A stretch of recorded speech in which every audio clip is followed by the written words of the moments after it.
Isa ka din ba sa takot mag-invest noon kaya lahat ng pera mo sa bangko mo lang lahat inilagay?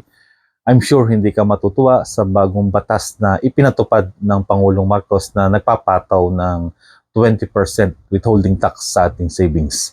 Kung ikaw ay may savings noon na less than 3 years, automatic yung kaltas ng 20% withholding tax. Ang walang tax noon, kapag meron kang savings na more than 5 years. So yun yung tax-free. Pero kung may savings ka na less than 5 years, may 5% na kaltas. Kapag less than 4 years, may 12% na kaltas na withholding tax. Kapag naman meron kang foreign currency deposit, meron siyang kaltas na 15%. Ang ginawa ngayon ng gobyerno, pinagpantay-pantay na. So, mga short term man yan, o mga long term, 20% pa rin yung kaltas na withholding tax. Kaya nga po, ulit-ulit namang ine-educate ang mga Pilipino na hindi po investment vehicle ang bangko for safekeeping lamang. Kaya nga po, magtabi lamang po tayo ng 3 to 6 months of our expenses or salary na para meron tayong allowance sa inflation rate. Bakit hindi natin i-invest yung ating pera para mag-grow? Kasi nga po sa bangko, matutulog lamang yan at sila po ang makikinabang dyan. So, let's make example para mas maunawaan nyo po. Kung kayo po ay may savings ngayon sa bangko na 10,000 pesos, tutubo lamang na 1%. Pero ang reality po, wala na pong nagbibigay ng 1% na tubo sa ating regular savings. So, I think less than 0.25% na lang. So, ganun kaliit. So, tumubo siya ng 1%. So, magkano po ang 1% ng 10,000? That is 100 pesos. So, napakaliit. Then, kakaltasin pa po yung withholding tax na 20%. So, magkano po natira sa tinubo ng pera natin? 80 pesos na lamang. So, naging 10,080. Pero, may isa pa tayong kalaban, yung inflation rate. So, sabihin natin 5% yung inflation rate. So, sa halip na lumaki yung buying power ng pera natin, naging 9,580 na lamang yung value. So, sa halip na lumago, so lumiit pa siya. Kaya bago tayo mag-invest, alamin muna natin, kaya ba niyan talunin si taxes at sa inflation rate? Kasi kung hindi, luging-lugi po tayo. Kapag hinayaan natin yung pera natin sa bangko na tutulog, sila po ang mag-i-invest niyan. So ito po yung Rule of 72 na itinuturo po namin dito sa IMG.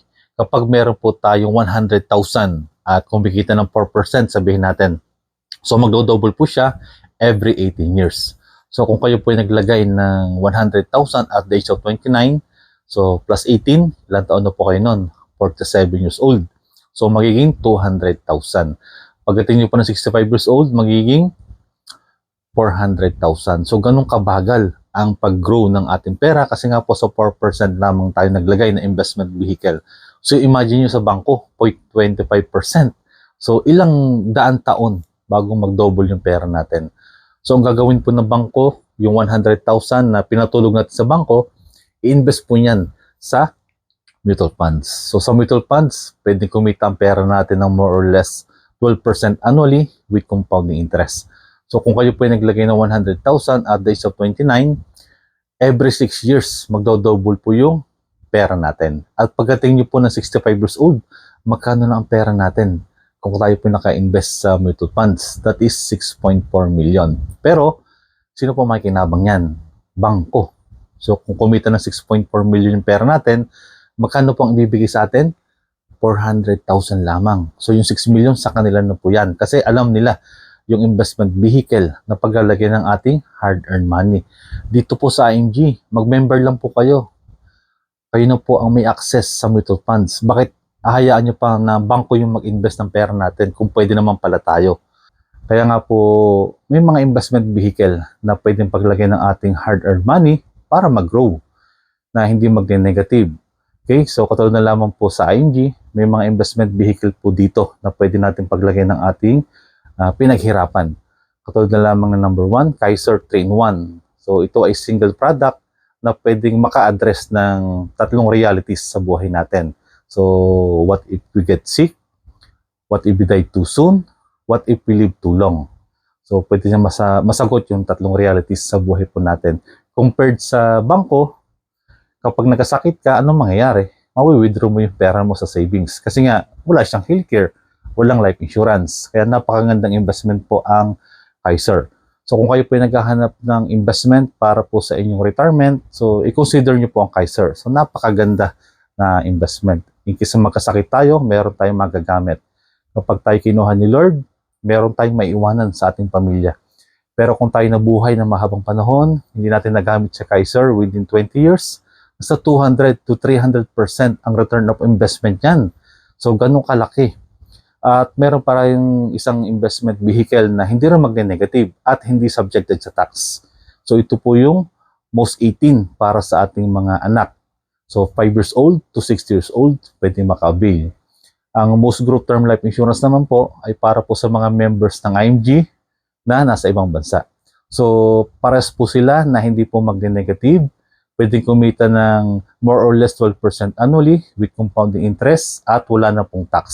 Ang maganda pa po dito, kung ang coverage nyo po sa life insurance is worth 1 million pesos, hanggang worth 1 million pesos din po ang pwedeng ilagay sa investment side. So imagine kung kumuha ka ngayon, halimbawa 20 years old ka. So pagdating mo ng 38, so 18 years po kasi yung coverage. So 38, pwede ka uling kumuha ng another plan na 18 years.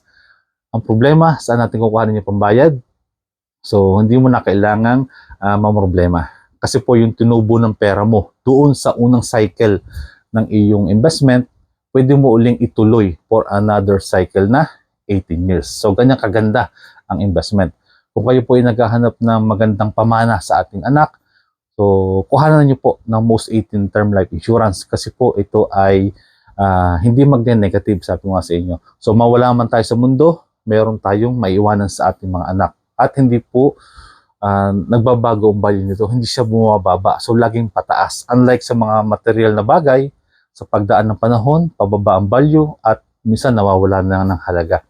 So kaya nga po pagdating sa paghawak ng ating hard-earned money, maging mautak po tayo para habang tayo po ay nagkatrabaho, lumalago po yung pera natin. So kung kayo po ay interesado na mag-invest sa healthcare, sa life insurance, stock market, mutual funds, so i-message nyo lang po ako para mag-guide po kayo.